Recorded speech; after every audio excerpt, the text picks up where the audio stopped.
नमस्कार। आज motivate yourself का विषय है पूर्व ज्ञान के अनुरूप शिक्षण।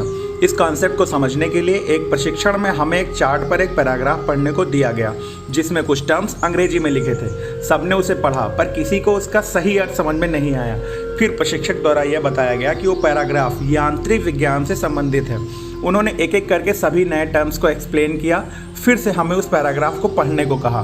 दूसरी बार जब हमने उसे पढ़ा तो हमें आसानी से समझ में आ गया। इस तरह हमने पूर्व ज्ञान के कॉन्सेप्ट को प्रत्यक्ष रूप से अनुभव किया। जब भी हम बच्चों को कुछ नया पढ़ाएं तो इस बात का विशेष ध्यान रखें कि उस पाठ से संबंधित बच्चे का पूर्व ज्ञान कितना है। चाहे वो कहानी हो, कविता हो या गणित का पाठ हो, आप सबसे पहले उसे परिवेश से जोड़ें। उस पाठ को पहले आसान शब्दों में एक सार समझाएं। अगर कोई नया शब्द आ रहा हो तो उसका अर्थ सरल शब्दों में बताएं। फिर मुख्य पाठ सामग्री पर आएं। पहली बार में हम वही चीज़ें समझ पाते हैं जिसकी कुछ ना कुछ स्मृति हमारे मस्तिष्क में पहले से हो। यदि बच्चा सिर्फ आपको कॉपी कर रहा है, बोलने में या लिखने में वह समझ नहीं रहा, तो आपका वह पाठ पढ़ाने का उद्देश्य नहीं पूरा हो सकता। इस विषय पर आप भी अपने विचार साझा कर सकते हैं। धन्यवाद। आपका दिन शुभ हो।